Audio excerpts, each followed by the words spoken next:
really want to start with congratulations. I loved the movie. I thought Robert was so fantastic in it. But one of the things about the film is that it's taken a while for it to come out. And I know that there was a lot of work in the edit on this one. So I'm just curious if you could talk a little bit about the challenge of editing this and making, I'll just start with that. 편집 과정에서 좀 어려웠던 게 뭐였는지.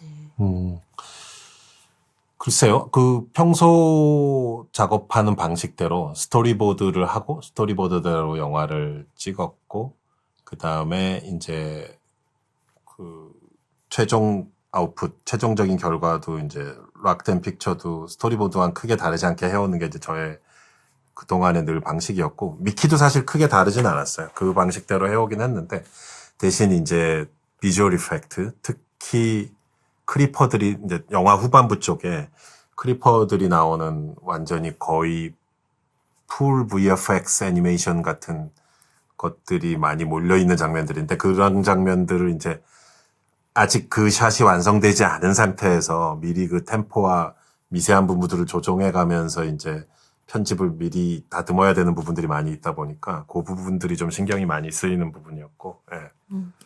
So my usual process is storyboarding the film, shooting pretty much according to the storyboard and locking picture and having a final output that's not that different from what I had storyboarded. And, you know, with Mickey 17, it was kind of the same process. The only difference is just how much VFX was involved, particularly towards the end of the film with all the creepers. There were a lot of sequences that were pretty much full VFX shots with pretty much like animation. And so it was kind of tricky trying to edit the film with those VFX shots not complete and getting the nuance and the tempo all spot on. So it involved a lot of work. Did you end up actually differing from your storyboards on this? Or is it, because I know you work very specifically where you're just shooting a specific shot in a sequence. So I'm just curious if it ended up being exactly what you storyboarded or if it was different. 뭐 패러사이트나 다른 영화에서도 이제 물론 스토리보드를 강박적으로 내가 준비하긴 하지만 동시에 또 그거를 스스로 위반하거나 깨트리고 싶은 충동도 많이 느끼는데 모순적이긴 하죠. 근데 뭐 미키도 마찬가지였고 그래서 당연히 기계적으로 메카니컬하게 똑같은 건 아니죠 스토리보드랑. 하지만 뭐 대부분 90% 이상 거의 똑같이 결론이 난 것 같아요 이번에도. 네.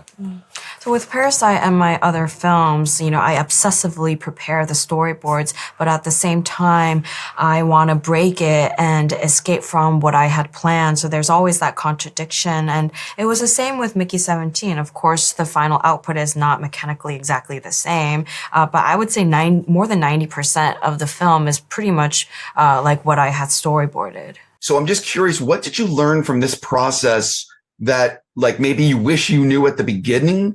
Or like something, or what did you learn that you're going to take with you if you make another English language film? 영어 이제 코라이터나 또 다이얼로그 폴리시 라이터의 도움을 받아가면서 하기도 했었는데 대부분은 또 사실 제가 신뢰하는 배우들한테 많이 의지를 했었죠. 이 언어에 대한 부분들은. 예. I had a co-writer or a dialogue polishing writer for those projects, but mostly I relied heavily on the actors in regards to the language of the film. 미키 17 같은 경우는 이제 그게 랍이었는데, 로버트 패틴슨이었는데, 랍 자체가 가진 언어적 감각이나 특히 이제 18 캐릭터를 만들 때 여러 가지 임프로바이즈한 것도 있고 되게 재밌는 스크립트에 없는 걸 많이 만들어준 거 있는데 역시 또 한 번 느낀 교훈이었어요. 훌륭한 배우와 작업했을 때 이런 내가 갖고 있는 언어적인 뭐 핸디캡이라고 하긴 뭐하지만 어쨌든 나의 그 네이티브 언어가 아니니까 그런 걸 극복하는 데 도움이 주는 건 역시 배우들이다. 신뢰할 만한 배우들. 그 중요함을 다시 한번 깨달았던 것 같아요. And with Mickey 17, it was Rob. You know, I relied heavily on Rob, and he has such a unique and amazing sort of linguistic sensibility. And especially with Mickey 18, he improvised a lot of really fun dialogue, a lot of which was not really scripted. And it was another great lesson in, you know, realizing that, you know, you need to work with amazing actors to sort of overcome, I guess, what you can call like a linguistic handicap I have, where it's not my native language. And yeah, it's just working with very trusty actors. And also great translator like her. She was on set of Mickey 17. She was always in between me and Robert Pattinson and me and Mark Ruffalo.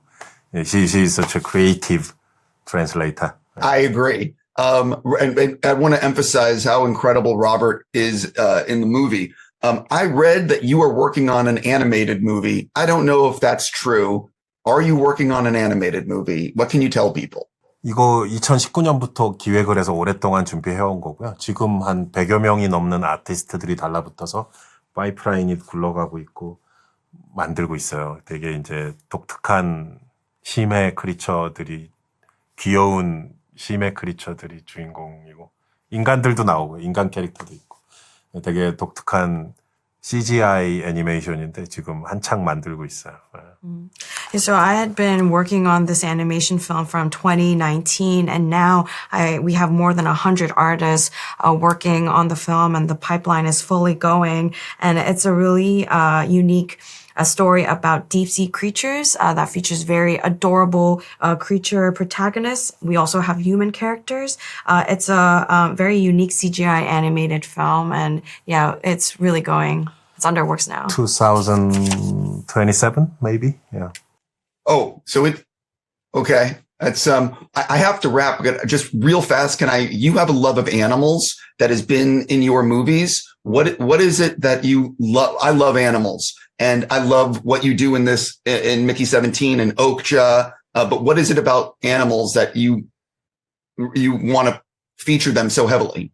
저도 동물 자체를 좋아하고, 저도 뭐 강아지랑 같이 살고 있지만, 동시에 또 동물에 의해서 우리 인간이 얼마나 한심하고 부족하고 또 못됐나를 또 깨닫게 되거든요. 동물 관점에서 우리를 보면. 네, 그런 것 때문에 자꾸 동물을 끌어들이게 되나 봐요, 영화에. I love animals. I have a puppy, but I think I'm really interested in in how humans appear from the animal's perspective, how pathetic and lacking and mean sometimes humans can be from the animal's perspective. Yes, very much. Sir, to both of you, thank you for giving me your time. And you guys, good luck with the rest of your speed dating. Thank you.